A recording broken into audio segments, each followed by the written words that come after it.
Thanks for the support as a channel member, Andrew Mayo. We've got a worrying case of second season syndrome going on here.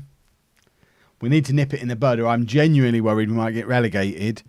And then we'll probably go out of business because money will be a real problem if we do.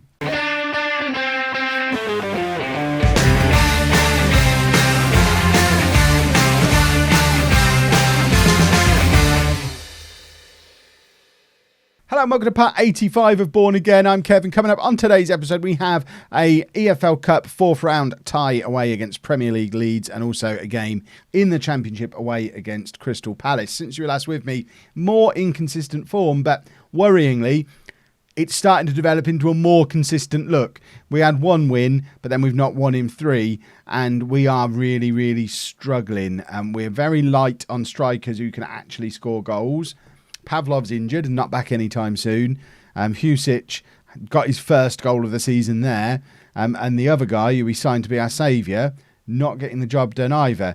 The one positive we've got, and we don't even know if it's going to be a positive yet. If I go on to my scouted players, this guy showed up. This is the guy. Oh, is he injured now? He's going to be out for 4 weeks. He's injured. He might want to come and join us on loan. We're going to try and get this guy on loan in January. I hope no one else has figured out he exists. But he's 22 years old, valued at just the £19.5 million, and on the loan list. The worry is going to be whether or not they let us have him for cheap. But we've actually found a potential striker. I probably am dreaming a little bit, thinking we might be able to get him. But he's the first decent striker to show up in a long time. So cross everything, boys and girls, that we're still in a position to be able to sign someone like that in January.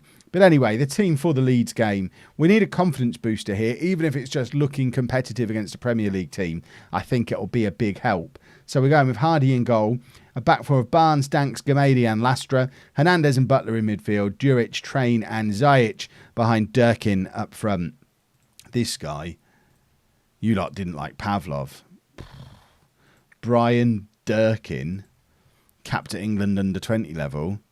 He's nothing. He's nothing compared to Pavlov.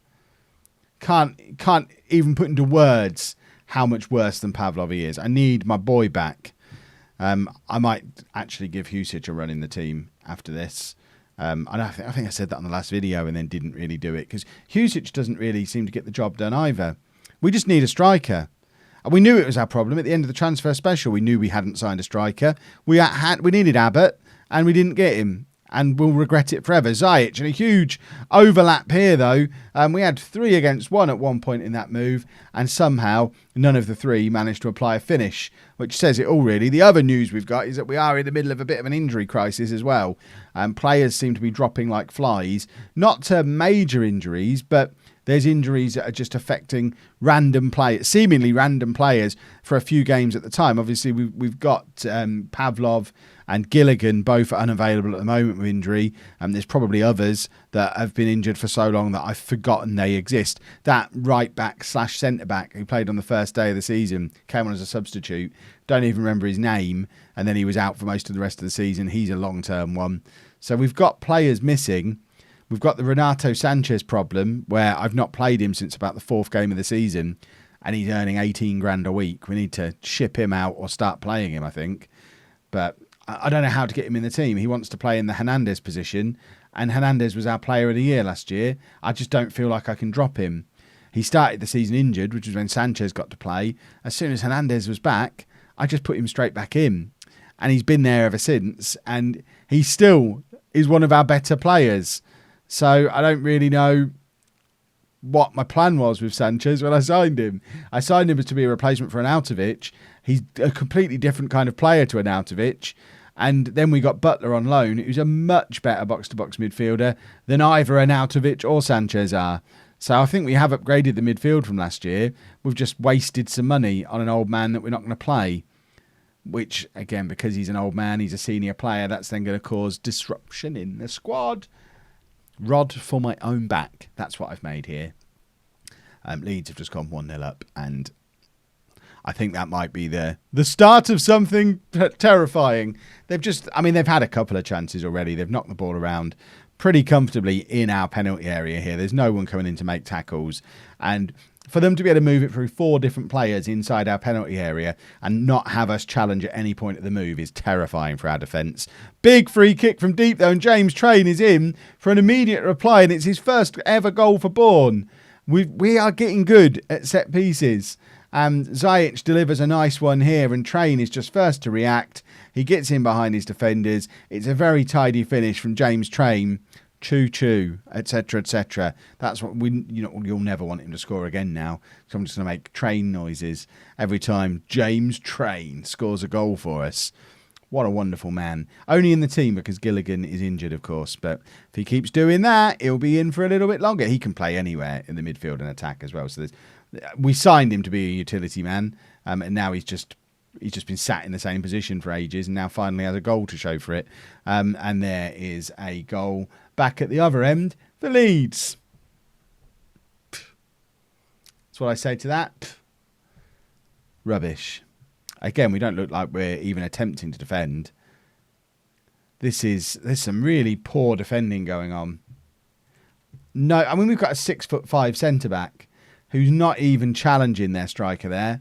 I know they're a Premier League team, but I do feel like we could be playing better than we are. But I guess if it ended like this, if it ended 2-1, we can say we did give them a good go and hope that does go towards being a confidence builder thing. I just worry that, if anything, they're going to go on and score more goals, because when they've actually tried to do it, it seemed relatively easy to get through our defenders. And Butler now, they're not trying to challenge him because I don't think they see him as too much of a threat. Zajic, if he can beat his defender here, there's players in the middle. He can't, though. I would have called for a foul there, but not one of our players appealed for a penalty or a free kick. That's a wild, failed tackle. And again, they're just cutting through us like we're not even there. And here they go again. Set piece time and free header. And first to the ball off the back of the free header as well. Why can't we defend all of a sudden? Alan Hardy obviously doesn't like the EFL Cup as much as the FA Cup. I don't even want to look at the replay of this because it's just pitiful defending. Who is that? Barnes. Just terrible defending from him. Right, and now we've lost another player. This is what I'm talking about. Players dropping like flies. Why am I bringing Mejia on there? I want to bring him on.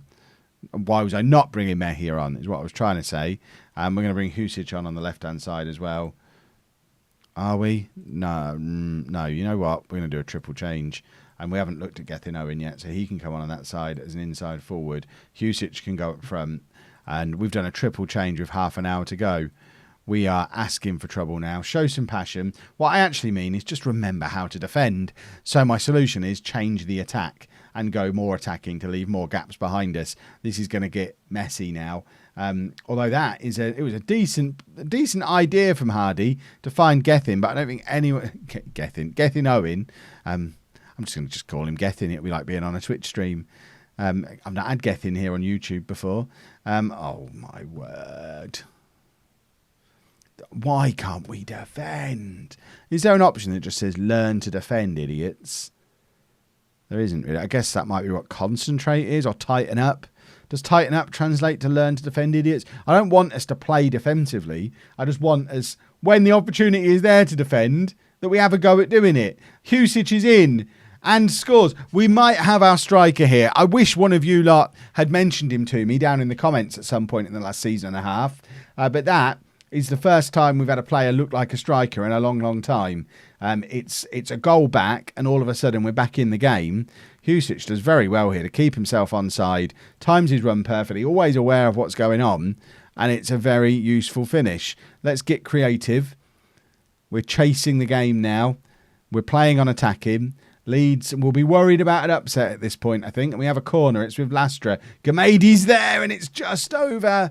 For someone so big, he needs to be so much better in those situations. I know he's scored goals for us this year, but he could have scored so many more if he just learnt to head downwards. The amount of times he heads it over the crossbar, it's baffling. Well, we did what I asked us to do. We put up a fight. We looked half decent at the end. So we'll say I can't fault you for it. And hopefully we'll take that battle into this game away against Palace. I don't hold out much hope because they're top of the league. But you never know. Do you ever get the feeling the game's turned against you? Medical centre time. So we've got one of our defenders out injured. Bruce is injured. Ziyech is injured. Pavlov's injured. Gilligan's still injured. And to add on to all of that, both of our centre-backs suspended at the same time as our backup right-back. Carl O'Driscoll is going to have to start a game. I think, it's not his first start since signing permanently, but it's not far away. Do you remember Carl O'Driscoll? Barely, exactly. So Barnes, O'Driscoll, Houston and Lastra are the defence. The rest of the team is relatively close to unchanged. I mean, Gilligan is in on the right-hand side, having passed a fitness test. He's not fully fit, but he's something a little bit different. So let's try him out, I guess. We're going to play him as an inside forward, I think. I don't know. I don't know. I'm going to bring Husic in as well. Right, we're gonna do that. And hopefully not get too badly beaten by Crystal Palace, who, I mean, this is not... I guess there's two ways of looking at it. Way number one is we were going to lose today anyway, so if those two defenders needed to take a suspension at some point, they may as well be suspended for this one when we're going to be losing anyway, because we're not going to lose, we're not going to get an extra defeat for having them unavailable. So that's a positive way of framing it. But the negative way is you saw how bad our defending was in the last game with them there. If it gets even worse, has Hernandez got himself sent off here? No. It just looked like one of those slow motion situations. I think it might be time to drop the 4-2-3-1 gegenpress. It served us so well for so long. Can we, those of you watching on Leeds to Legend as well, do you reckon Bourne can cope with a vertical tiki-taka? It's done me so well at Tottenham, Bayern Munich, Barcelona, and in the Streamer Showdown over on Twitch. It's been my go-to system for a little while now, but it's not yet made it to this series because I'm afraid we won't be able to do it. But I guess you could make an argument for if we're looking for a way to use Renato Sanchez, maybe in the Vermonti role at the base of a 4-2-3-1 or a 4-3-3 or a diamond with our vertical tiki-taka. That might just be what the doctor ordered. Djuric is in and he's hit the crossbar there, I think. We're testing the goalkeeper. As it stands, we're down to 14th place, only 5 points above the relegation zone and in terrible form. Have we won a penalty here? We have won a penalty. Lastra's going to step up. This is a big moment. Crystal Palace went ahead through a free kick. We now need to try and equalise through a set piece and just try and... Oh, it's a very good penalty. Formerly our record signing. It's been beaten a couple of times since then, but I would say for players we've paid money for, best value for money we've ever done is on Nicolas Lastra. And that is a very, very solid penalty. From what is proven to be a very, very good player. Bearing in mind he was at Mansfield before he arrived to us. Mansfield, I think, in League One. And he didn't seem to be doing anything special there, average rating-wise or anything like that. But he showed up very well on my scout reports. And he was in, and he's been pretty much... When he's fit, he plays. Has a few little injury problems, but by and large, he's in the team more often than he's out it. Learn to speak, Kev. Gee. Right, I'm not going to panic yet. Context. Just keep remembering context. Oh, Hardy got his fingertips to it. Couldn't quite push it round the post. We're 2-0 down. But what I was trying to say, context. Leeds are 8th in the Premier League. Crystal Palace are top of the Championship. I've chosen to show you two very challenging games here in the hope of a giant killing, exciting moment. Whereas maybe what I should have shown you is us playing Ipswich and Cardiff or Barnsley. These teams that are in the relegation zone where we might have been able to actually look like a decent side. But again, trying to put a positive spin on things. These are the teams we want to be playing when all our players are unavailable because we were going to lose these matches anyway. So let's lose them with 6 players injured and 3 suspensions because when we have our full strength team back, we've equalised again. when we have our full strength team back, we'll be playing against weaker opposition and we'll be able to make that count. We're giving Palace a jolly good fight. Again, silver linings. I don't want to be a negative Nelly. We've played against two teams much better than us, with weakened teams. This combination of 11 players have never played together before. And we might well still lose today. We probably still will lose today, just like we did against Leeds. But we're not getting thrashed. And we're showing that we're reasonably competitive. Husic is showing once again he's not the answer either. There is no one in our squad who is the answer as a striker. Right, Underdogs team talk at half time. Let's see if we can. Oh, imagine a late winner. A late winner for us would be sensational. It would propel us right back into the top half of the table as well and properly stop the rot. I mentioned Lastra is a little bit injury prone though, and there he is picking up an injury. Train plays it through beautifully to Husic, and he's scored. Maybe he is the answer after all. It's Crystal Palace 2, Bourne 3. 53 minutes on the clock means we're going to have to defend. I don't know why I'm looking at my actual watch.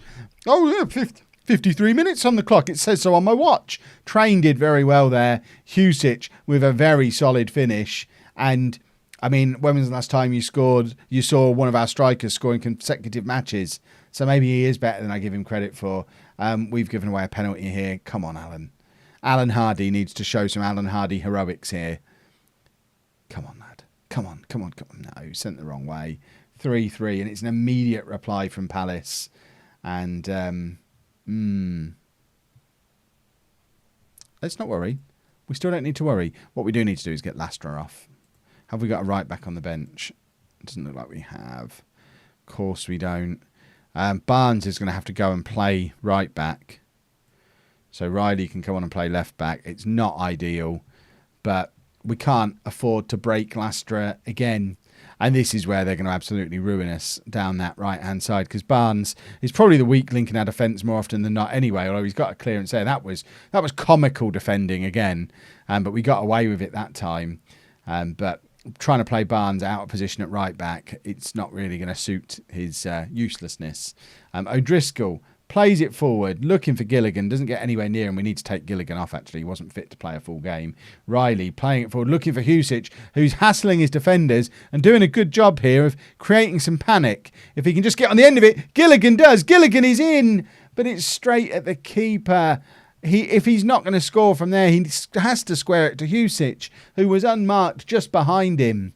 Husic now with the corner, doesn't find a Bourne shirt, but Train is chasing back to pick up the free ball, and we try and keep this move going. Hernandez to Butler, back to Hernandez again. Husic nods it back to Barnes, who's not going to be able to cross from there because it's on his wrong foot. We've got to take Gilligan off, which means we can bring Mejia on that side, and that will do for now. Juric isn't playing well. I don't really feel the benefit of bringing on Durkin, though. Renato Sanchez, this is the first time he's been on the bench since he was dropped. I wonder if he's had long enough to think about what he's done and decide he wants to come back into the team and be a hero. He didn't do anything majorly wrong. He just didn't look like the star I thought I was signing. See, that hurts when we've been so competitive. That hurts. 20 minutes to go still. It's not all over, but it feels like it. Let's show some passion. Try and get ourselves back into the game. Oh, let's get Sanchez on. Sanchez can come on for Hernandez. And maybe his years of experience, he might just be able to inspire us back into the match. I'm demanding more in a game. I don't have any right to demand any more because they have played very, very well against the best team in the division. But just like against Leeds, it's not quite enough, because we're not quite good enough. Barnes plays it back to Hewson. Sanchez, Butler. He's going to look up and hopefully plonk it on top of Husic or score. Mejia finds Train. Train to Juric. This is turning into a very nice move. Riley now with the chance to get the crossing. Can't get it there, but there's Sanchez. Finds Riley again. There's still 2 minutes left. Riley with a beautiful cross. Oh, Mejia hit the post. It was a lovely move, a fantastic cross. We haven't deserved 2 defeats off the back of this episode, but that's exactly what we've got. And hopefully it doesn't hit us too hard in the momentum and morale departments, because we are on a miserable looking run, but it definitely doesn't tell the whole story. We've not lost a game by more than the odd goal here and there. We've pushed better teams than us very close, and sooner or later we hit this kind of run of games. I think Barnsley and Cardiff are both in the relegation zone. We need to start picking up some points. We are still just ahead of the Kev ratio for now, but we need to make sure that that is still the case when we get to the next episode, which is likely to be around about Christmas FA Cup third round time-ish. If you've enjoyed that, please make sure you leave a nice big thumbs up on there for me. Subscribe to the channel for daily Football Manager videos, and thank you very much for watching.